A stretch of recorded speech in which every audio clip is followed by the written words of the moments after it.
time? I need to start that one over. Is it? What?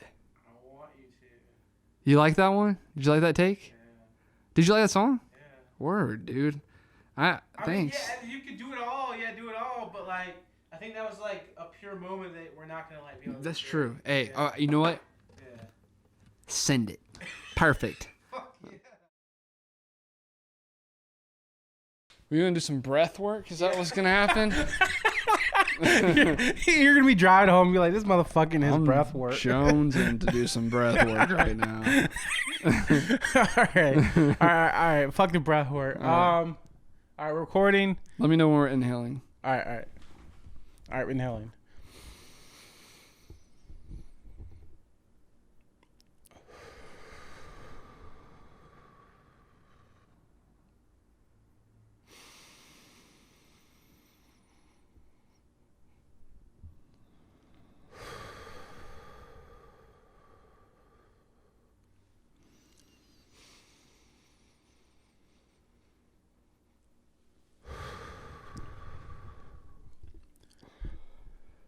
This is episode 3 of Things in Dreams podcast.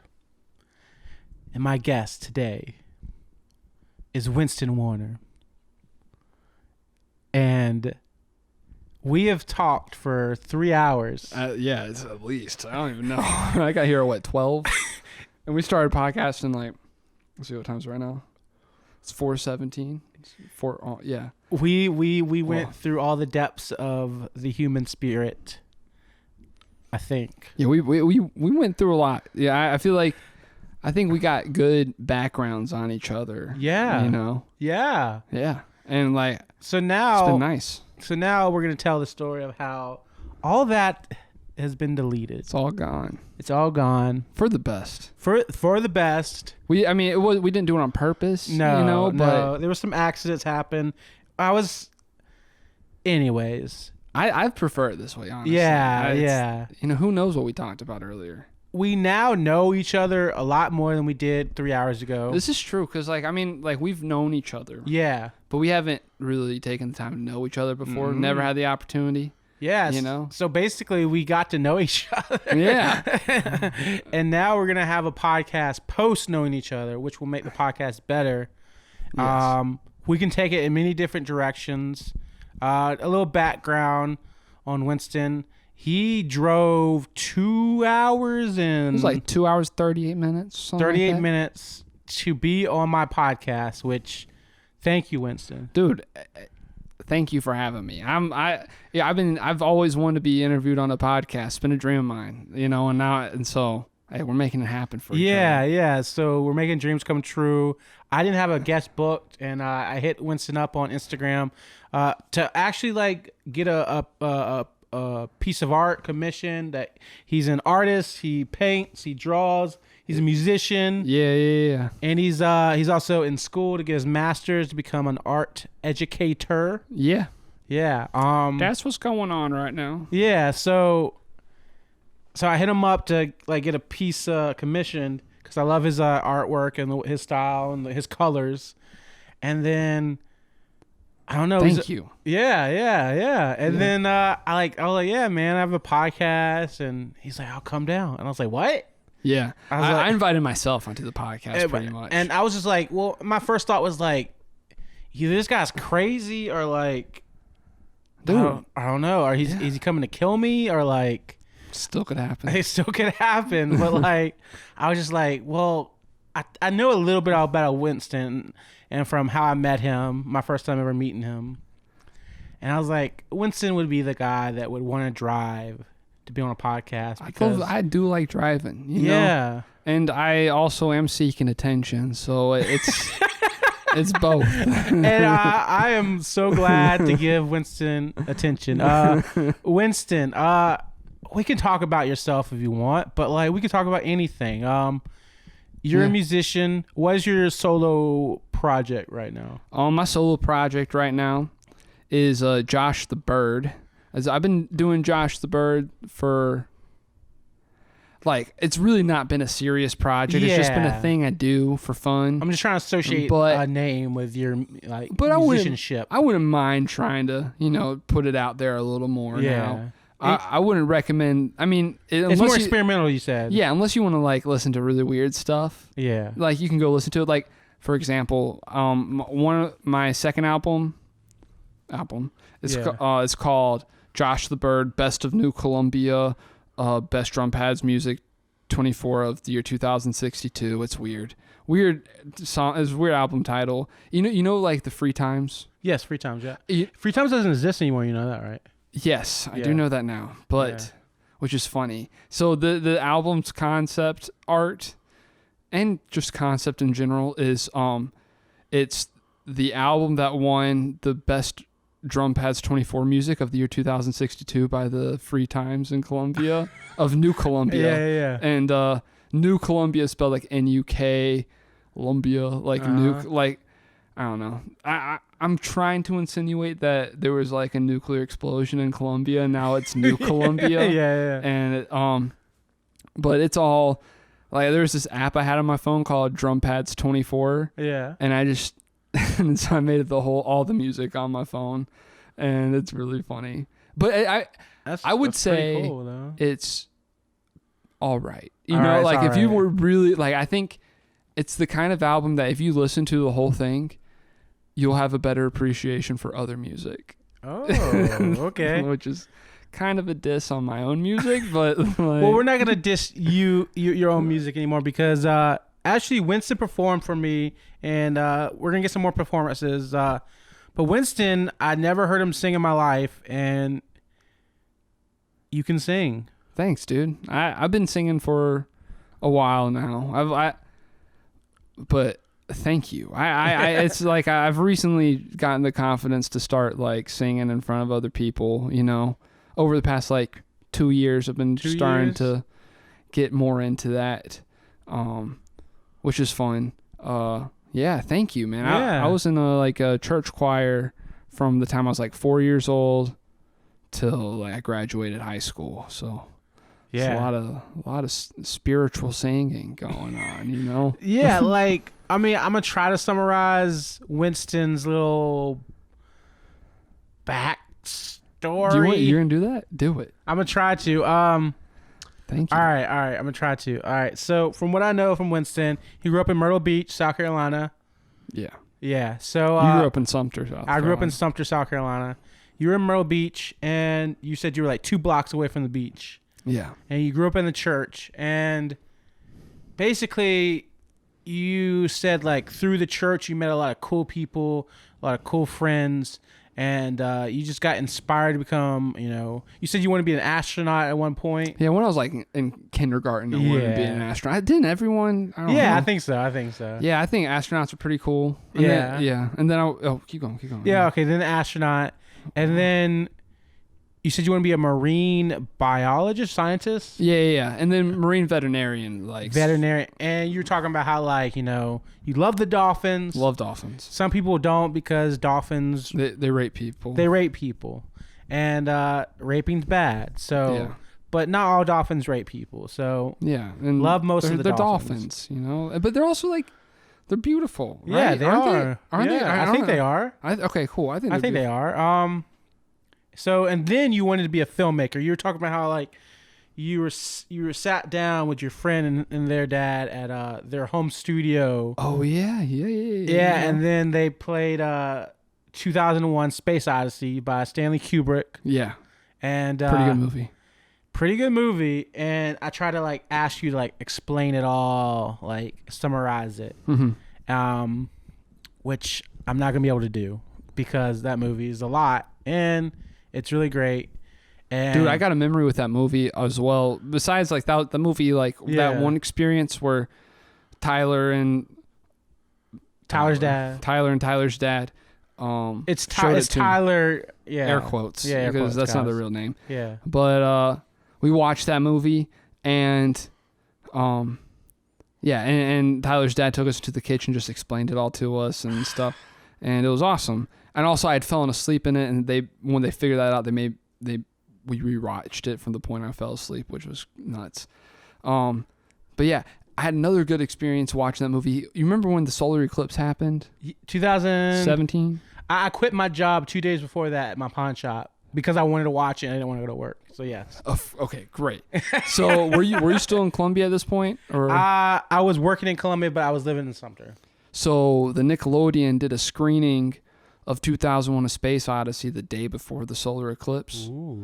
And so that was the first time I ever got to see it in theaters, and it was awesome. And so you got to see the solar eclipse? Yes, I saw it. Yeah. That shit was so bananas, right? Yeah. Like, because especially being in Columbia, it was the best time to be in Columbia. Something happened right here. I was just like thinking of how like the world was like there was light and then like the darkness was like just like a shade. Yeah, it was like a gray filter over all the shadows. It was wild. Where'd you watch the solar eclipse? Like my front yard at my mom's house. Were you able to see it really well? Yeah, the glasses and everything. Yeah. Whoa. Yeah. It was a close experience with like I would say God almost. Yeah, definitely. Just like there's a planet being moved over the sun, like or the moon, or the moon. Yeah, I forgot. I don't know the difference anymore. Yeah, the moon, but it's planet size. Yeah. Big ass pieces of matter. A circle. Yeah, big ass circles basically. Or a hologram. However you feel about it. You said it was a good time to be in Columbia at that time. Yeah, that was if there was any time to be in Columbia, South Carolina, it was August of 2017. 100%. 100%. I mean, the solar eclipse was just like blasted on Columbia. It was awesome. Went to, is it Finley Park? Mm-hmm, yeah. It's like that big park around like they have Lincoln a little Street. waterfall. Like sometimes it works, sometimes it doesn't. Yeah. So my friends and I, we like set up not camp, but we set up like picnic stuff there. And I mean, it seemed like there was like thousands of people at Finley Park. I mean, it felt that way. We'll call it hundreds because I don't really do mass counting very well. But when the solar eclipse happened, everyone just went bananas. Like everyone was just like screaming, like it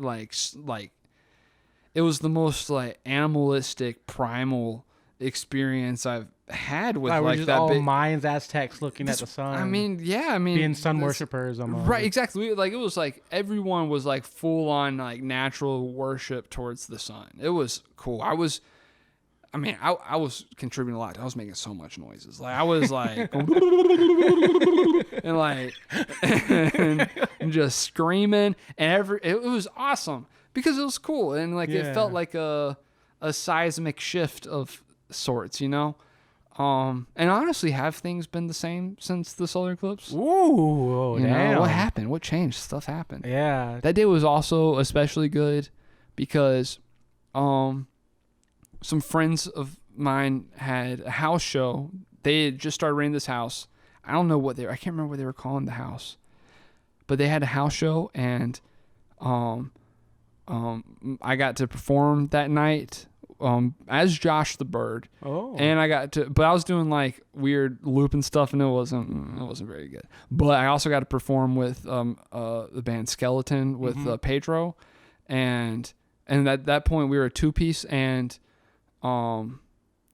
it was a great show. It was so much fun and I thought we did a pretty good job. And it was a lot of fun. And then for all that to all happen in the same day was pretty great. That was a peak memory for me. Hell yeah. Sure. All right. So I'm trying to like fill in the gap here. Well, hey, there's no gap. There's no gap. You want to be a filmmaker? Sure. But let's just like sum up your college experience. Like for people who don't know, Winston and me went to USC together, College of, I'm about to say USC, South Carolina. Yeah. University of South Carolina. Yeah. And Gamecocks. Go Gamecocks. Yeah. And we were both media arts majors. And damn, I should have worn my Clemson sweatshirt. Fuck no. Fuck you don't like Clemson? What? You know what you're doing right now. Nah, dude. I love Clemson. You know what you're doing right now. Yeah, so USC, both of us.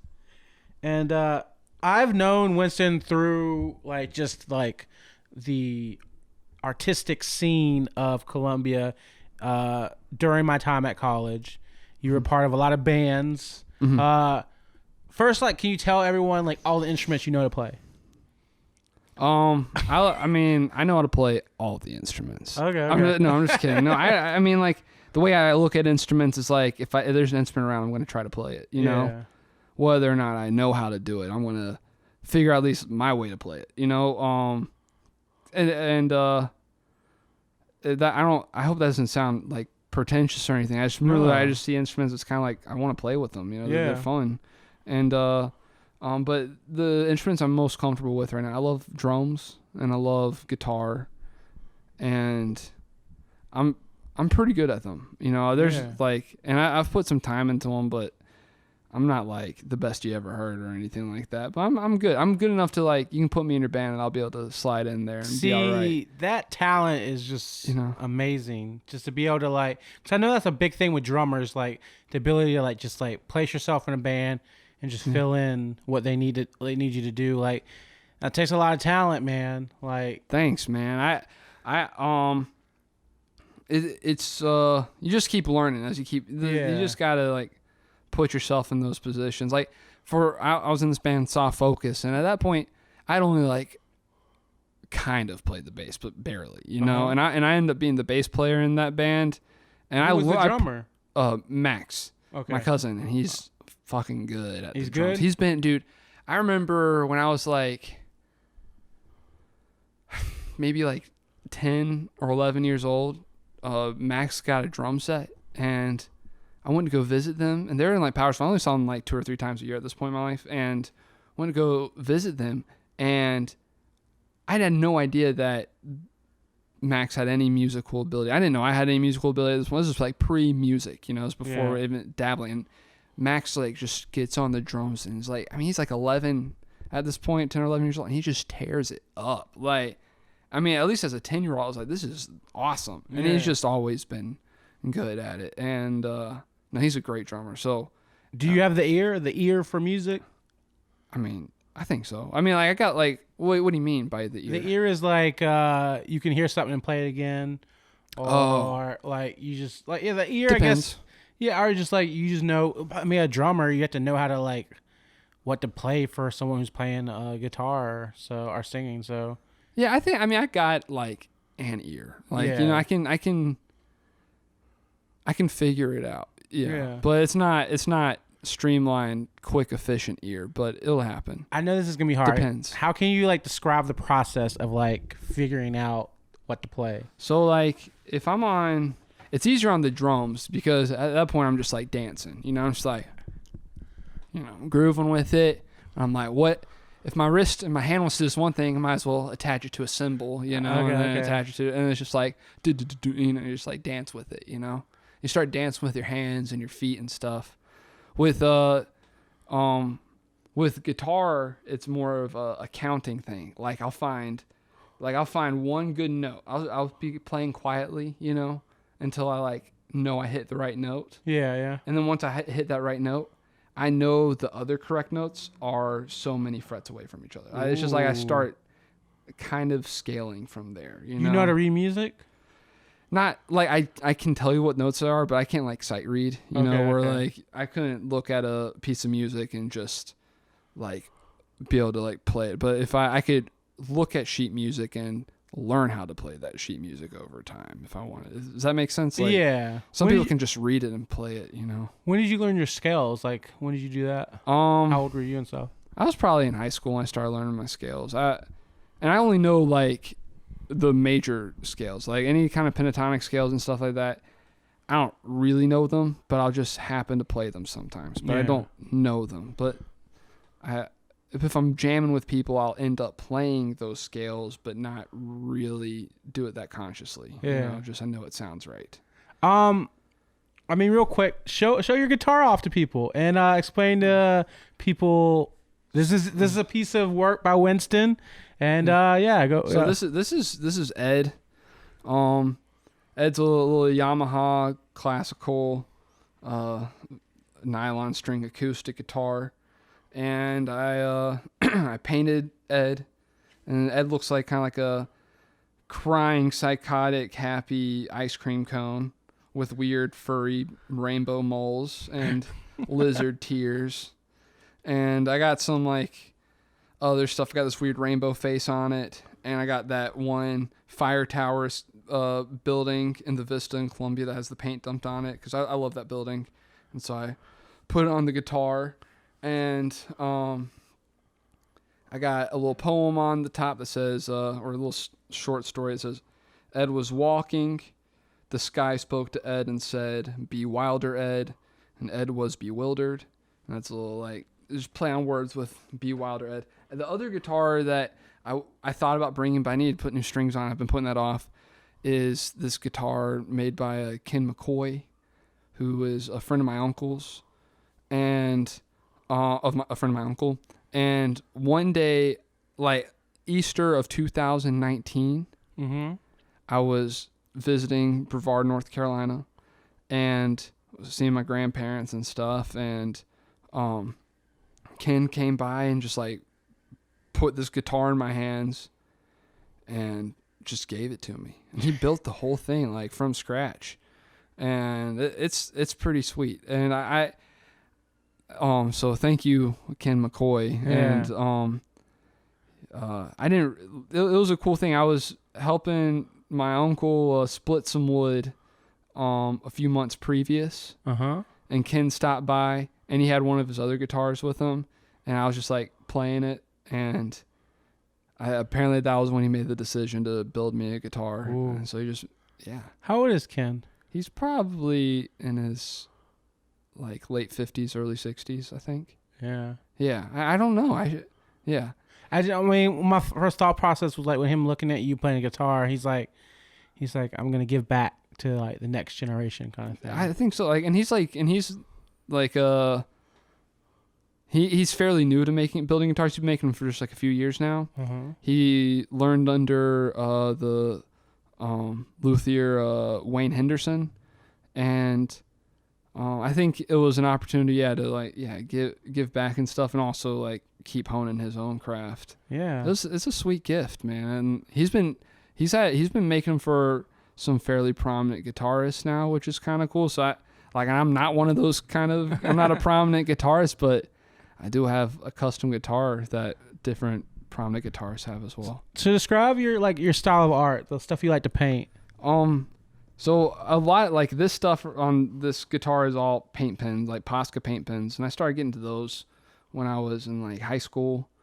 At ninth grade, I was very inspired by Drew Brophy, who was an artist from Myrtle Beach, who does a lot of like beach art, surf art, and he worked at a place called Surf City, and I always admired surfers. I was never a good surfer and stuff, but growing at the beach, they're kind of like they're the cool people. The people that can surf good are pretty awesome. And Drew Brophy, I always liked his art, and it still reminds me of home when I look at his stuff. It's pretty commercial now, but I like it. And I learned that he uses Posca paint pens, which are really cool because you can paint on a bunch of different surfaces with them.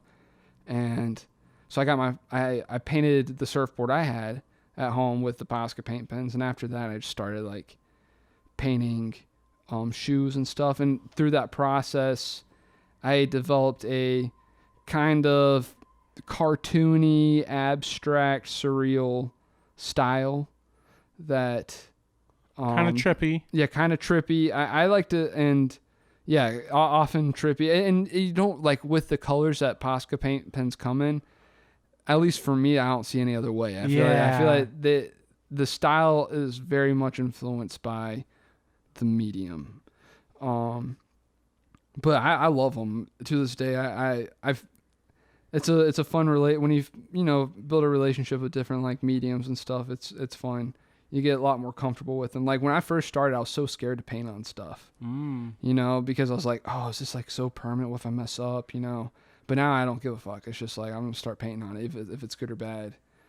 I'll make it good if I need to. You know how to fix your mistakes if there's a mistake going on and stuff like that. Yeah, exactly. And you just get more comfortable with making mistakes. You're like, that mistake's all right. And I mean, some mistakes, you got to like really fix it. But a lot of but sometimes I'll like make a mistake and I'll try to work the mistake into the piece, see if I can make that mistake look good. Now, out of all your like talents, musician, drawing, painting, maybe in the future teaching. Yeah. What do you think is your favorite? I think I'm most often am gonna find I definitely like sing songs by myself the most. I find that the most like accessible and easy to set up and do. Mm-hmm. But it's not necessarily the most like fruitful as far as the feeling I get after doing it. Like for me, it's more of like meditating or like praying or something, whatever. Like when I'm like playing guitar and singing by myself, that's kind of what I'm doing, or at least I equate it to that. Whereas something like, but I think I get the most out of painting in general, like because when you have a finished product afterwards, a finished piece, and an idea out that's just like you can look at, and it's, I don't know, the process is very fun and fulfilling. You start with something blank and you end up something hopefully beautiful or what you want. You know? Exactly. So what are you going to school for again? Tell everyone. I started going back to school to get my master's in art education at Winthrop, and that's been interesting. It's been tough, but it's also been awesome. And through Winthrop, and then also doing it on your own, you've been painting like a lot more than lately. It's just about the same. I just don't paint as much as I should. I don't do anything as much as I should. Is how I feel about things. But yeah. I mean, I this past semester though, I'm taking my first like studio art painting class, and it's really funny because I'm like 27, and everyone I'm in class with is like either a freshman or like they're like 18. They're between the ages of like 18 and 22. Mostly. Maybe some 23-year-olds in there, but I feel like significantly older than the other students, which is pretty fun. It's funny for me, but yeah, that class was really fun. The last project I did in there was like a 4.5 by 4 foot portrait in the style of another artist, and I chose Inca Essenhai, and I chose to do a portrait of myself, and I found that process like awesome. And it made me just want to paint that way a lot. I've had other like I've done paintings like that big, but never like serious. When I was in Colombia, when I was living with my cousin Max, I was somewhere else. I don't know where I was at the time. I was like somewhere else in the city, and Max calls me and he's like, "Hey, this dude Flame, wants you to paint a mural on the side of his barber shop." Oh dang! And I was like, "Okay, yeah, I'm in." And Flame is right there, and he puts Flame on the phone, and Flame is like this like really fiery Jamaican man, and he came with so much energy and was like really stoked about getting a mural painted on his barbershop of Keith Urban. What? Yeah. What? Yeah, he really wanted... That's a dynamic there. He really wanted to... He was like, he loved Keith Urban. I thought that was really funny. And so I accepted, and I'm in Photoshop, and as I kept like talking, and we got to know each other at that time, David Bowie had just died. Oh, yeah. And like I died a few months previous. And we're yeah, okay. And so I was like, "Hey Flame, should we put David Bowie on it too?" And he was like, yeah. So then the design became a mural of Keith Urban and David Bowie. And then we get all the paint together, and the week that I start painting, Prince died. And so okay. Hey, you're laughing. I'm just kidding. No, I'm just like the art, the original project. You know where it's going. Yeah. And so we had to add Prince to the mural too. Okay. So then it became this like really wacky mural of Keith Urban, David Bowie, and Prince. David Bowie and Prince are just being freshly dead. Yeah. And Keith Urban still alive, and also the least iconic looking of the two. Like, it's really easy to paint David Bowie and Prince, because they like had such defined looks, you know. But painting Keith Urban was very hard to do, and I did not do it successfully. So now all right, do you know where Rosewood is on? Rosewood. Shit. All right, so. No, great. But near the dairy bar? Yes, you know what I'm talking about, that mural? Like, it's a weird, like, small barbershop. It's world's greatest barbershop. Uh-huh. Yeah, and it's got this, like, really janky-looking mural of David Bowie, Prince, and then a thing that is supposed to look like Keith Urban, but I think most people that would look at it would think it looks like Kurt Cobain, probably, because the other two artists are... past, so it would make sense that the third artist would be or be Kurt Cobain. But no, it's supposed to be Keith Urban, but it doesn't look anything like him. Oh my gosh. How much work did it really go in to make that? How many days? I think it ended up being like 2 weeks. Mm-hmm. And it was a total experiment. Like, one, I never painted with brushes before. Like, all I had done is paint pens up in that point. And I definitely never painted a mural before. Yeah. And so it was all me like trying a bunch of new stuff at the same time. So I like made this Photoshop document of all three of them, and I had a projector at the time, and so I projected it and like onto the wall and like kind of traced it. But that was still. You would think that goes really well, but when it's outdoors and stuff, and you're like trying to project it that big and stuff, it's like really fuzzy looking. And when you're that close trying to trace help. All the lines just start blurring together. You can't even tell what you're tracing. But so that was like, but it gave me an idea. And the last dude, oh man, all right, this is a good story now. Okay. All right, so the the last day of doing the mural, it's the day of the crawfish festival. You know I've been there. And Flame's like, we got to make this an event, and so my friends and I set up a stage on the roof of the barbershop, and like drum set, amps and stuff, and we had like different people coming by and playing music on the roof while I was finishing the mural. And what I didn't know at the time, though, was it was also graduation Saturday, and I was supposed to be graduating that day. But that was the semester where I failed all my classes. So you weren't going to graduate? I was not going to graduate. But you would have graduated. I would have. Yeah. The thing is, I invited my parents in town to come see me finish this mural. Uh-huh. And I hadn't told them that I was failing school. Winston Warner. And like I fucked up. And they didn't know until they didn't know. I didn't know that it was graduation day until my friend who came to the barbershop, who had graduated that day in their graduation robes with their parents, and my parents were at the at there as well. Yeah. And they were confused. I was like, oh shit, I just got caught, and that ended up being pretty bad actually. But hopefully in hindsight, it's a funny story. But yeah. That's from knowing you, that sounds like the second time you got caught, like big time. When you first smoked weed. Yeah, I got caught the first time I smoked weed. Yeah. So Winston, I was like, when you told that story, about being careful. I was like, what did you learn from that? And you're like, just don't get caught, or yeah. But that's actually crazy. But hindsight, you made a mural that's still there. Still there, yeah. That's your first mural. Do you want to do more?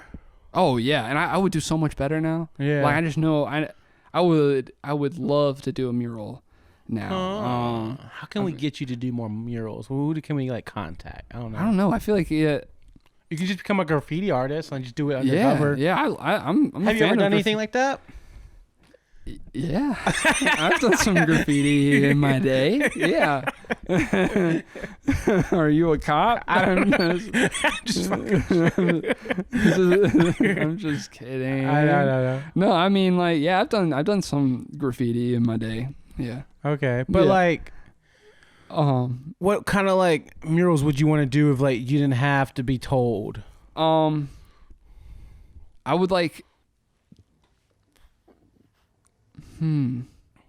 That's hard to answer. That's a hard one. It really depends. I guess I want to do something that's that gains interest, you know, like that piques people's interest. Something that people want to look at, take time to like, something that would stop people in their car and they get out, oh, that's pretty cool, you know, maybe something that people want to go up and touch it or something. What are you inspired by when you make art?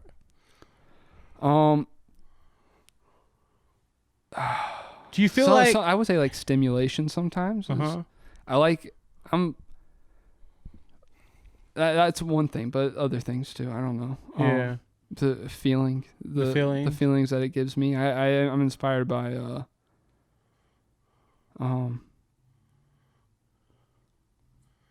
all right, we're just gonna say, like, if I looked at all your art, the colors, the trippiness, you would like say this man has taken a lot of acid in his life. Have you taken a lot of acid in your life?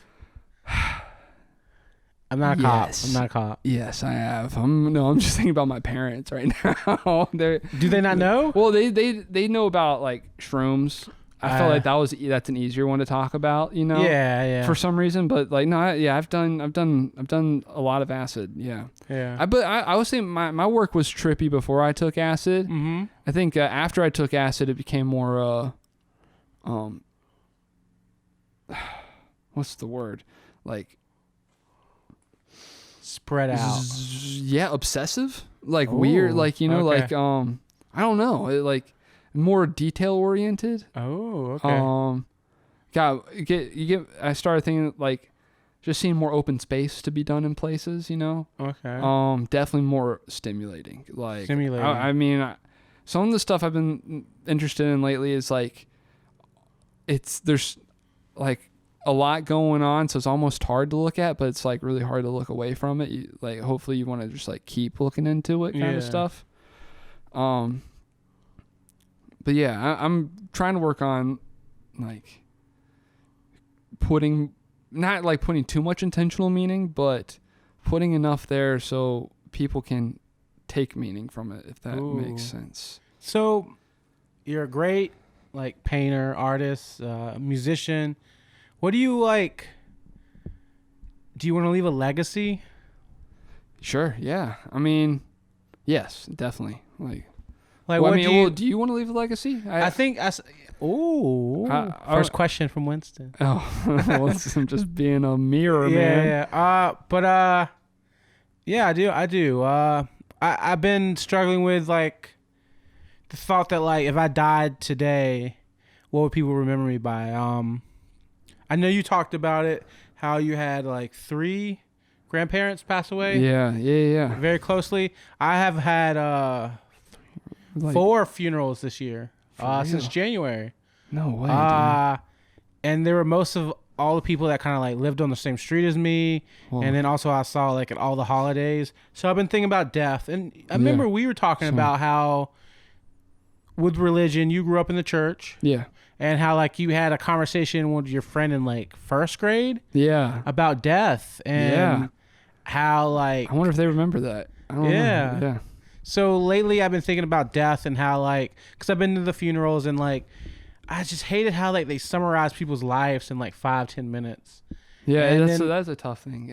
It's hard to do. And well, especially like, I mean, who was it? A loved one that gave their eulogy, or was it like someone else? Well, it was a specific one of my aunt. She passed. She like my mother's brother's wife. My aunt. But one of her boss was there, and her boss like stood up and talked about all like her work and stuff she did. She was in agriculture, the administration. Wow. She went to Clemson. She was like big into helping farmers and stuff. So she put a lot of work into that and helping farmers throughout South Carolina. And her boss stood up, and it was great. And there was a lot of people from her work there, but like I just wasn't satisfied with how like he was able to like just say all the stuff she did over the course of like she put 30 years of her life into something, and like he was able to like tell everyone what she did in like 5 minutes. Mm-hmm. It's just like if it like it kind of frustrated me that like I put in like probably like a third of the time she put in her lifetime into anything. So I was like, if someone could summarize me, it would be like what, 5 seconds, 10 seconds like worth. So like just the thought of death has been going through my mind of how like if I died today, what would people remember me by? And that get me on like a creative kick to like make a podcast. Yeah. Because it's going to be recorded. It's going to be on the internet. Yeah. You're going to hear the person's voice. You're going to see the person's like face. Yeah. Put this podcast on vinyl. Yeah. Yeah. Like, yeah. That way it doesn't get lost in the digital ether. Yeah. You know? Yeah. Like NFTs and mint it and all that stuff. You know what NFTs are? Yeah. Yep. But yeah, that's what like the thing that podcasts kind of like can do is you leave something behind. And yeah, so yeah, I do want to create a legacy. It's not like I want to like be a Napoleon and like or Alexander the Great and conquer things and have my name in history books. I mean, I know I'm so small and I'm not going to make a dent into the world as what people think you can do, but I just want to impact the people around me. And basically, if I die, I want them to have something great to say, not something just good to say, I guess. Yeah. So, yeah. Well, people are going to have good things to say about you. Yeah. And like, it is a weird thing though to live for your death, you know, like it is. It freezes you a little bit. Yeah. I mean, as if it's something that gives you like energy to create and be who you want to be, then yeah, that's a good way to think about things. Because I know we all struggle with like what we accomplish in life. It's like all tied to what my life purpose is and questions like that. And I don't know. I like to think that I mean it's all gonna be okay anyways. Yeah. So like but yeah, you should build your legacy, because I think that's another way of like, how do I like share my love for the world or something, you know, like what seed did I plant here, you know? Yeah, exactly. If I'm a tree, you know, what seed did I plant here? That might be your legacy then. Yeah. I mean, I don't know. I got to this thought now. It's like talking about seed, like seed.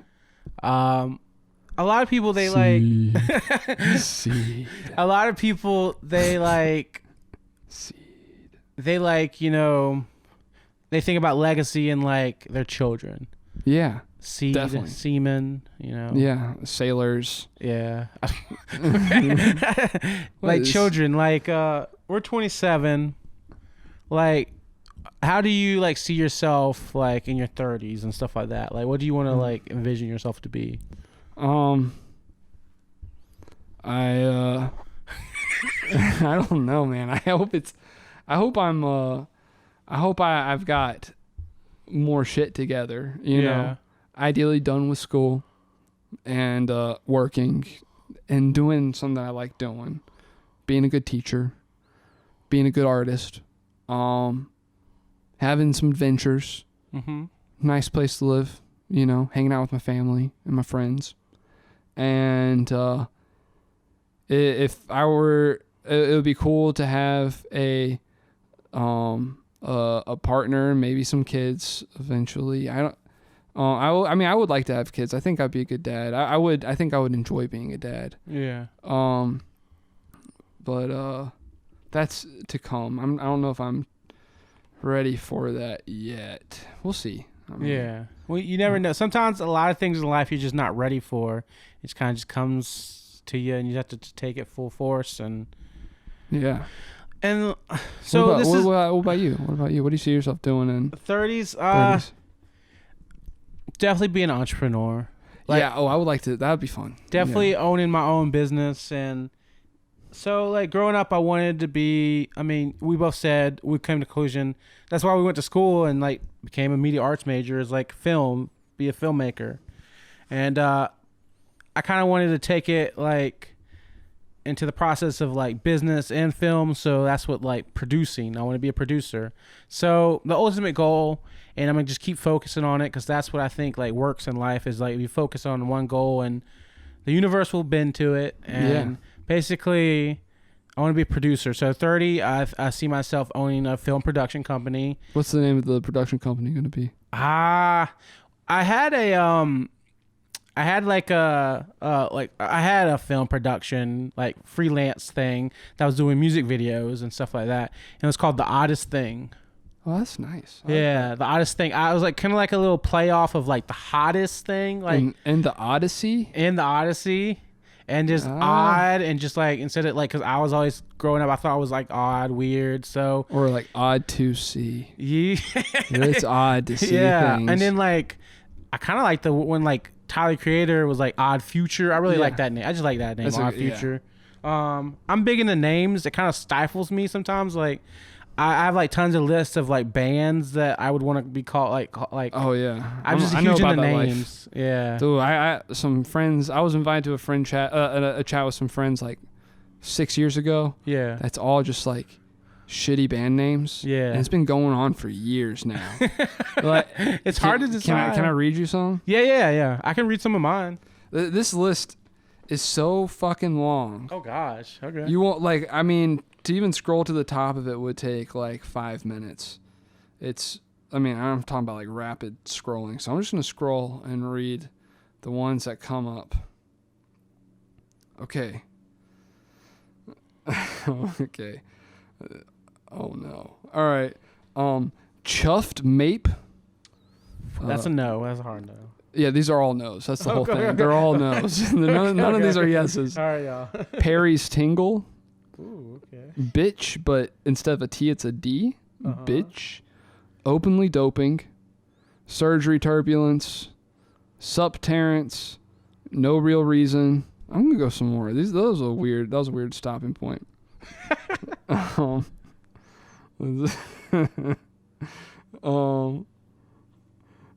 Am is are was were.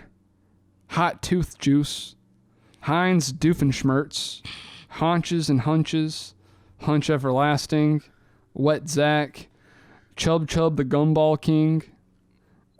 This is a lightning round. Euphemisms for pooping. Alrighty, so this is instead of band names, it's just different ways to say you're pooping. All right, poop. Okay, I'm gonna cut some rope. I'm gonna go slam some dunk. I'm gonna hide some evidence. Okay. I'm gonna hit the splash pad. I'm having me a stacked platter. Gonna go upset the neighbors. I like that. I like a band name called that. Oh, these are all different ways to describe pooping. Yeah, I know, but I'm thinking okay, got you. Drowning your neighbors. Yeah. I'm gonna go drown my leftovers. Sorry, I'm gonna go upset the neighbors. Is the one. Sorry, that's the one that was good. Band. Oh, I get it, cause like house shows, you might upset the neighbors. Band. Gotcha. I'm gonna go invent the brown pickle. Gonna go and do my food. I'm sending a snake to hell. I'm gonna put a tube in a tube. Gonna let my lizard loose. I'm about to confound the sewage facilities. I'm about to squeeze my grunge muscles. What? I'm about to pollock out. Spray gravy. I'm about to breach ass. I'm about to sit and growl. About to send a Yelp review to Congress. About to toothpaste my dung hole.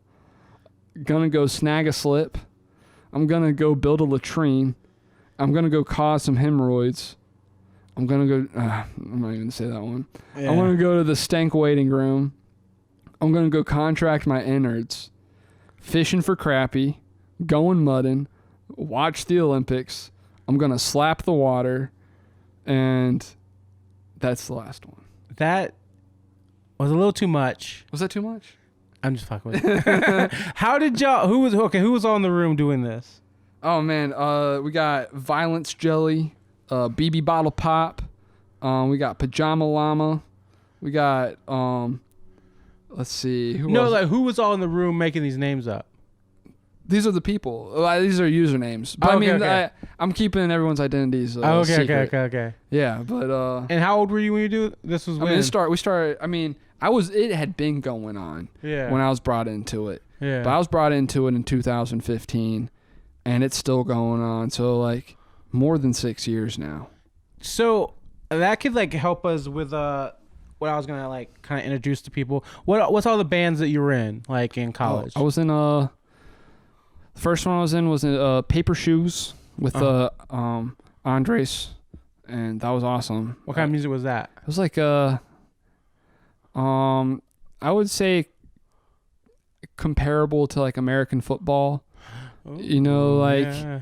a little emo, a little mathy, a little ethereal. You know, You know who Tiger's Jaw is? No, I do not. Oh, it's kind of like that. Like that? Okay. Word. Yeah, and like Andres has a really beautiful voice and makes really like percussive and intricate guitar like pieces that they're all in open tunings and like very like you just watching you can see how they're very difficult and precise. And I always liked Andres's guitar playing, and I'd seen him at a few open mics, and I decided after one open mic to be like, hey, we should be in a band. And where was the open mics at? And it was in 5 Points, right? The one I ended up talking to him about starting a band was at Delaney's. Yep. And it's not there anymore, but yeah, that was a good place. It was when let's see, I guess that was 2015. Okay. Yeah. And that's when David was running those open mics there. And then but I'd seen him before perform at different open mics. He's just really good. And then you said Paper Shoes and yeah, what Paper Shoes, and then I was briefly in the Moon Moths, like at the kind of the genesis of that, and then that became a whole different thing. I ended up leaving, and I was the drummer for a little bit there, and then I ended up leaving to go live with my grandparents for a little bit, and they ended up like having they're like a flash in the pan kind of thing. They grew really fast and got a lot of popularity, and then they kind of just like disappeared. Yeah. But that was a wild thing. And then I was in Soft Focus, and I played bass in Soft Focus with Max, Nick, and Gabe, and that was really fun. And we did that for about a year and a half, 2 years. We played our last show in November of 2019. Ooh, okay. And we started playing in like either 2016 or 2017. I can't remember. So the conversation came up like, oh, this is the end. This is like the last show. Yeah, we at the last show, we had already, most of it, like Nick and I had moved out of Columbia at that point, and but we just got the opportunity to play we were invited to play the last Space Hall show. Mm-hmm. And we played the first Space Hall show, and we played the last one. It was kind of bookending it. Yeah. You know? So the audience, like, we had like a 3-hour conversation, and we're basically starting it up again. Oh yeah, there's so many like undefined terms right now. So just describe people the Space Hall and all that stuff. Okay. Yeah. So Taps. wait, before I do that, I want to say the other band I was in was Skeleton, and I might be missing something. I can't really remember, but anyway, so Space Hall was a music venue located in like the basement of the Taps Art Center in Main Street of Columbia, and it was just this like vacant space for a long time they had there. That after my friends and I had a residency there, Taps allowed us to kind of, and us, the colloquial us, there was people that were much more involved than me. What was like the collective called for everyone? It was called Scenario. Mm-hmm. Yeah, Scenario. And but when Space Hall started, that Space Hall is like, I guess, what Scenario ended up turning into. Like Scenario's kind of done, and then some of the members of Scenario really focused in on Space Hall, entering also a few other people, and they turned the space into a big music, like a music venue that gained a lot of popularity, and also a dark room. Mm-hmm. And I did. I did film photography. Yeah. Zoe and Zoe she was and running Zoe and Richard Volts were running that with and Sean Chappelle, and there's a lot of other people involved. But I would say those were the three that were definitely running it a lot. Yeah. And also like Lee and Caitlin and Wilson, and then Gordon, the professor at USC. Oh yeah, okay. Donated a bunch of film. Yeah, he's huge in film and like a dope. What's it called? Gordon Humphrey. Is it Ford Humphrey? Gordon Humphrey. Yeah. Gordon. What's it called? Like that machine that like can develop multiple rolls of film at the same time. Is it I want to say Dobro, but that's like the name of an instrument, and I can't really remember. Anyways, donated one of those and whatever that thing is called, and a bunch of like cameras and stuff. He's a very big supporter of it. That was a cool project. And now that Taps is like closed down, they've moved to that team's moved to main 5 Points, and they've started the Outpost next to the White Mule. And what's going on there now? Like, what do they do there? It's a lot similar to what Taps was doing. I mean, they made that move like right as COVID, like they made that move and then COVID happened. Yeah. And so a lot of the time I bet it was like a blessing and a curse, because they got time to like put it together, and really like make it look a little more pristine. But it's mostly like art studios. They have a gallery space, and there's a lot of potential there. They're hooked up to a warehouse, but there's a lot of like, there's stuff about that warehouse. I think it's like it only has a 50-person capacity, even though it's giant, because it doesn't have a proper sprinkler system in yet. Fire department rules, yeah. Yeah, but soon, hopefully, they'll get that, because it could be awesome. Yeah. There's a lot of potential when it comes to. There's so many creative, smart people working with like the Outpost that I think it could become something cool. Yeah. So like to help Winston out, like basically in college, like Winston was a part of a lot of like art collectives. Is that how we're gonna? Yeah. Well, yeah. I mean, it was mostly scenario, but like bands and just in the art scene, like that, like hosted events, hosted house parties, house shows. Yeah. And y'all were just quote unquote popular for throwing those like cool shows. Yeah, that was fun. Yeah, and everyone like that were like a part of McMaster or just a part of like the music scene, and just, like people who like wanted to do something with themselves with art and wanted to express themselves. They knew about y'all, and like y'all threw some crazy cool house parties. Like I lived across the street from Pope Street. Yeah, that was like right, and Cole and Josh.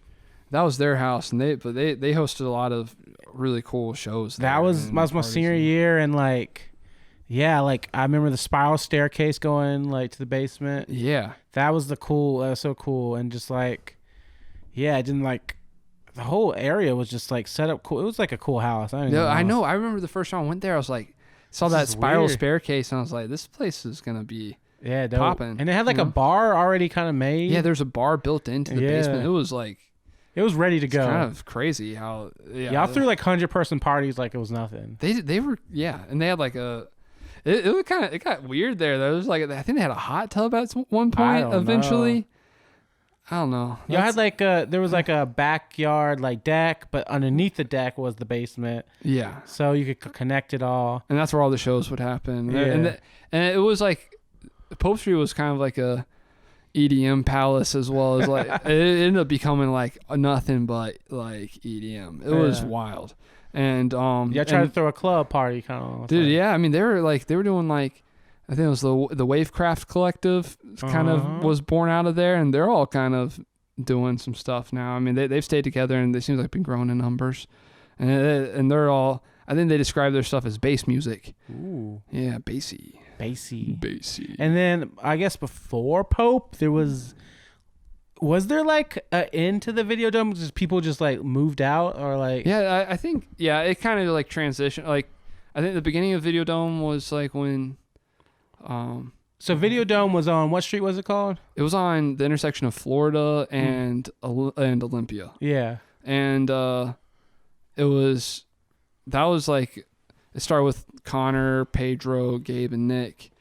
And yeah, that was a really fun music venue. They had like a really cool video, like TV wall that I don't know where they got these TVs from, but it was cool. And they set up the stage in front of this TV wall, and the stage was in the stairwell area of the house, and it was just a really fun place to have shows. And they all of them had connections to interesting bands, you know, that were coming through South Carolina, were from South Carolina, and local, not local. I don't know. It was fun. One time this band T-Rextasy played there, which is a great band name. And they left a bunch of like T-shirts there. Yeah. And they had already left, and we ended up taking a few of those T-shirts. It was awesome. So I thought about wearing it. It was like, I have this like bright neon pink T-Rex T-shirt with like neon green text, and it's got like a pterodactyl on it. Yeah, it's a cool shirt. I like that. But yeah. How would you describe your college experience in 3 words? 3 words. I didn't know you could do that. Do what? Your eyes like went in. Did it cross my eyes? I don't know, man. I don't even know 3 words. I'll say sunny. Hell yeah. Rainy. Hell yeah. And hot. Hell yeah. Hell yeah. I don't know. I mean, like, that's probably, that doesn't say anything. I don't know. I just like, I like the mysteriousness to it. I 3 words. It's a tough one. No, I think you did well. I don't know. I'm too nervous to expose myself with 3 words. I'll say art, music, and friends. And friends. I got you. And, so I just want to just like bring it up again. How I first met Winston Warner. Oh man. All right. So I was gonna say it again. It was freshman year. It was college game day. It's a big deal. College game day was a big deal. A big deal. It was one of the biggest things that happened to South Carolina. It's ESPN. Yeah. Because ESPN came. They had a stage. USC was actually good at football. We were actually good at football then. We were playing. It was like 5 versus 4 in the nation. Versus Georgia. We were undefeated at the time. And basically, game day is like they airs at like 7 a.m. in the morning. And like if you want to be up front, you want to be like in the crowd waving, and like the cameras are everywhere. You want to be up there. You have to stay the night. And you want to camp out there. You want to camp out. Did you end up camping out there? I camped out the whole night. Whoa. Yeah, I slept on like a girl's butt. I don't know. Wow. I didn't know who she was. It's just like, wow. I don't know. She was a random girl butt pillow. Yeah, random girl butt pillow. It was me and my roommate Steven. Like it was kind of like our first little bonding thing, because it was like almost like the first or second month of our freshman year of college. Like yeah. And I didn't know many people. It was like a whole new experience, and we were camping out. And we loved football. And then throughout the night, like there was speakers blasting of Sandstorm, which is like our little theme hype song for football. You know how to do it? You're doing it well up there. Mm-hmm. And you like wave the towel up. And then it'd be like USC. And everyone would jump up and down. And then like this dance circle would happen. And some like, skinny white kid joined in the dance group, and he was like, and like everyone was hyping him up. Yeah. And then this motherfucker fell to the ground, started shaking uncontrollably, and everyone just like stopped. And like, what's going on? What's going on? No. And then people were like, oh shit. Like he started touching this guy, and this guy ended up being the person that I have to the left of me. And I was okay. And Winston was okay the whole time. Winston faked a seizure, and that was my first impression of Winston Warner. I'm thinking about it right now. It's like, what if I didn't fake this? You don't know, because maybe you wouldn't remember, right? Yeah, I guess, but I do remember. I definitely made that decision to do that. Okay. But I sorry, I don't want to. It's an insensitive thing for me to do, but. You know, that's just, I think it's a great first impression. I really did. Thank you. I appreciate it. It was I had a good time. Yeah. I did feel bad because when I realized that people actually were worried. Like I mean, this one guy, like, because you played it off like really well. Like it was great acting. Thanks. I think I like after I seized for a little bit, I like stayed still for a little bit. You did, and then I popped back up, you know, and which isn't. It's funny. I mean, it's some people got mad at you, but hey, it is a boy who cried wolf situation. But you know? I was just like, this is fun. This is amazing. Like I'd never seen this in my life, and like. It was entertainment, and it was just like pure. I don't know. It was joy. Everyone. Yeah. Dude, it was that's. We said this. We talked about this earlier, but I want to tell the story again because like faking seizures is the thing that's like, I think that wasn't the last time I ever did it. Yeah. But I definitely didn't do it for like another few years after then, and and the last time I did it was very harmless. It was way less, but the before that time, which that was a big memory for me, and I'm really glad that we shared that together. Yeah. That means a lot. Yeah, the guy that pulled me out of that, like he like threw me out of the circle when he found out I was fine. He was he was so mad. It was, but when I was in high school, we were making a intro video for the school news at my friend's house, and it was a holiday episode, and everyone's like wearing like sweaters and stuff, and everyone's like drinking hot cocoa for the video. And the intro is we're all like sitting around the house, and the camera's kind of like swooping through the house, like giving everyone little close-ups and stuff, yada yada. And when the camera gets to me, I decide I'm going to fake a seizure, you know, and I didn't tell anyone I was going to do it. Yeah. And I just started like faking a seizure, and I get on the floor, and I'm like getting really into it. It's very weird. But like I'm like getting really into it. I'm like shaking my mug, and I'm like shaking so vigorously. And then the mug, like I popped myself in the face with the mug, and I felt this like crazy like shock sensation. And I had chipped my tooth, and that's the only bone I've ever broken, you know? I never broken a bone either. Word.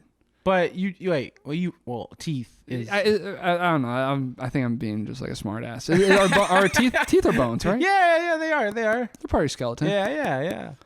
Speaking of like skeleton, that's the most recent band you were in, right? Whoa, nice segue. Ooh. Yeah, that was cool. Yeah. Yes. That's a project I play with Pedro and Moses, and we had a album come out last November, and if you get a chance, I think it's nice. Yeah. And we that was a really fun project. I want to talk about Pedro just real quick. From my like I've never like talking to him personally. Yeah. He kind of was always like. He was like the guy for some reason. I think so. I think he was like the guy. He was like the main guy. Like if you knew music in Colombia and like people who were doing it and locally and like a part of college, associated with college people, like he was kind of like the guy. Yeah. Like, and I don't know why it was intimidating about it, but like he was like so. Like open. Yeah, dude, he was open. I thought he was an open heart. You know, I thought he was. And I think people were like, just. I mean, I guess I was just like intimidated by that because I wasn't able to do that moment. Maybe, yeah. I mean, I think he's got a pretty fiery presence, you know, and but I think he's a very like sweet, generous person. Yeah, and I think he's like, He was an artist, man. He's that's the thing. He like, and whenever we saw him, we caught him in his like really expressive phase, you know. Like, and he's making he writes. I think he writes great lyrics, and I think he makes good music. And he plays piano I too. love that dude. Yeah, he's multi-instrument, and he's like good too. Yeah. And that if you're asking earlier, like if I have an ear, Pedro's got an ear. Like Pedro can just jump in, and miss Pedro. Yeah, and then like I guess with him, we could talk about just like. You were associated with a lot of people that were just go-getters in that scene. Like they wanted to do art installations. We were talking about that, like what an art installation is, and basically create events for people, create house shows. And I think you said kind of y'all just did it to have parties too. I mean, I think that was a big part. I mean, at least it's like an excuse to get both at the same time. It's like we get to party and we get to play our music. You know, it's definitely a lot of like ego right there. You know, but we're like, we're gonna get to have a party, play our music, put some, I don't know. But there's nothing wrong with like expressing the ego. I think some people are scared to express their ego and like they're intimidated by that. And I think that's what like I was kind of intimidated by. Like okay, let's like talk about how like you said like there was like one girl in one of y'all's classes that like made a project basically aimed at y'all. Yeah. They said it was cool. Also, I want to take back the ego thing because I think there's a lot of. I think it's actually more of a like love thing. I don't know. Yeah. Like, I think it was just because of the love of it. I think calling it egos too negative for what I think it was. Yeah. It was very fun. I mean, beautiful. it was cool. It was expressive. It was creative as fuck. Yeah. And it was inspiring. Like y'all were my age and y'all were doing stuff like I was kind of confined to school and what school kind of told me to do, like the projects to do and stuff like that. Yeah. Y'all were doing stuff outside of like the box, like all the time. And basically like, you don't need school to kind of do those things, but y'all, because of school, y'all were able to meet each other and associate and network, but y'all were just doing y'all's own thing. Y'all didn't need like someone to tell y'all to do things. Nah. And thanks, man. I think we were all lucky to find each other. I think that was the thing. I think we all liked each other and wanted to spend time with each other and make things. It was cool. And the person that made that video for class that one day. I don't know if it's that relevant now, but that was I thought that was fun. And the person that made it rules. But they made like a thing that said like Columbia's new art scene is a boys club kind of thing. And honestly, like I don't know if it was totally directed at us, but it may have been, but that was like a very important conversation starter. I think it changed a lot of things for the better. But it's not relevant now. It's not relevant. I think the last thing we could talk about is basically y'all were just doing stuff and people like saw and took notice. And I think basically all the artists in McMaster and just like in Columbia, they wanted to be a part of it. Yeah, and everyone wanted to be a part of it. Y'all said like some people thought y'all were a cult and stuff like that. Some people thought we were like they got some of that vibe going on, which is fun. Like, did y'all do any cult things? Did y'all cut y'all's wrists? Like, did y'all not the wrists, but hands know. And like, did y'all do a blood pact? Basically, what I'm trying to say. I don't know. I mean, some of us like swam naked in the moonlight. Okay, I don't think that's cultish though. I think that's kind of. I don't know. Swam naked in the moonlight. Stuff. I mean, I think we looked at each other's penises. Not really. Okay, that's but did y'all sacrifice a baby at all, or not yet? Okay. We couldn't get a hold of one. I wanted one so bad. Yeah, I got you. But a few kittens and puppies along the way too. Oh, okay. Yeah. Okay. Speaking of kittens, I was about to go adopt some kittens yesterday. Yeah. Well, a cat yesterday. I'm still deciding. The one I was looking at was like Ophelia, and she's a pterodactyl. She has like 6 fingers. Oh, 6 for a paw. That's fun. Yeah, I was like, that would be a conversation starter. Dude, I was looking at pictures of cats with multiple. Really? Like thing, because it's crazy. Some cats get like 9 on one paw. It's weird. Yeah, I don't know. It looks kind of. It's like it reminds me of like the world record for like longest fingernails. That's what like looking at those pictures just like. Kind of makes you feel weird, but you're like, it's still impressive and amazing. So, like, describe yourself present day. What, like, you got any pets? Yeah, I got 2 cats. What? They're cute. They're named Cheese and Puff. And I got Puff last September. Little fluffy gray cat, and he's just, I love him. He's got a little bit of an attitude sometimes, but he's also like really snuggly and cute, and he's getting so big. Like you fatten him up. Yeah, I think I've been fattening him up pretty good. Like he's like, he's getting. Fat cats are better. I ain't gonna lie. I like them, and And then I got Cheese like a week ago, and he's a little like tiny orange cat, and he's like maybe 2 pounds right now. Yeah. Small 10-week-old little guy, and he is so sweet and cuddly. I can't believe it. I want a cuddly pet. Just, Yeah, and I think Puff has really helped with that. I think Puff kind of like lays down the law with Cheese a little bit, like cause yeah, it's crazy. What made you want to be a cat person over a dog person? An apartment. I think living in an apartment is a big thing. Once I'm in a house or something, I would like to get a dog. But honestly, cats are also really easy to maintain. And I think they're good company. Like, sounds like the ones you have aren't buttholes. Some cats can be buttholes. Yeah, I mean, like Puff's got butthole potential for sure.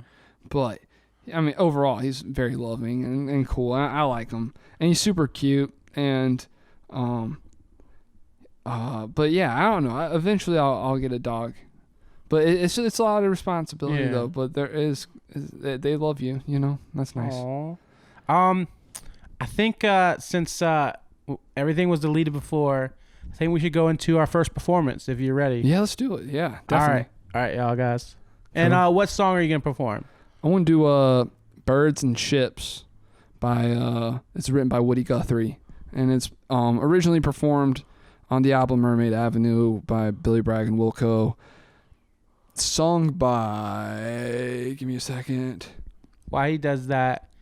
Sung by Natalie Merchant. All right, is this gonna be like the first time since we're gonna put this in the public that some people are gonna hear you sing ever? Maybe, I don't know. Yeah, probably for some, sure, definitely for some. But I posted a few videos on like Instagram, but they're a little silly, you know. Okay. They're not like well mic'd and stuff. So okay. yeah, pretty much. I would say yeah. Let's call that a yeah. All right, we're gonna get ready. All right. This song is called This song is called "Birds and Ships" by Woody Guthrie.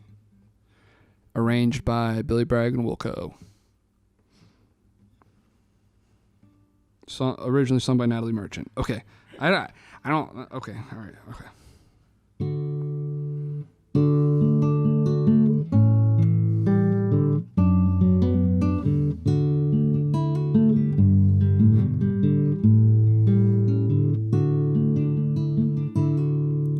The birds are singing in your eyes today. Sweet flowers blossom in your smile. The wind and sun are in the words you say. Where might your lonesome lover be? Birds may be singing in my eyes this day. Sweet flowers blossom when I smile. Though my soul is stormy and my heart blows wild, my sweetheart rides a ship on the sea. Though my soul is stormy and my heart blows wild, where might your lonesome lover be? How was that? Word. Doh. This song doesn't have a name yet. It's time to quit school and smoke more cigarettes. Start living my life with no regrets. I'm a silly man, and I've got a silly plan. I'm gonna paint in the sun and sip beer from a can.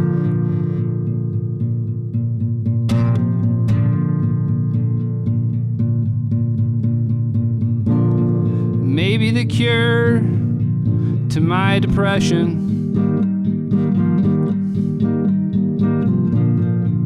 is a little bit of regression.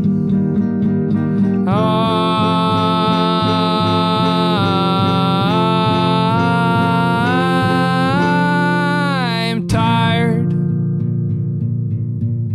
of acting like I'm growing. I wanna dance with the moon till my beautiful face is glowing. Goddamn, I'm a spiritual person,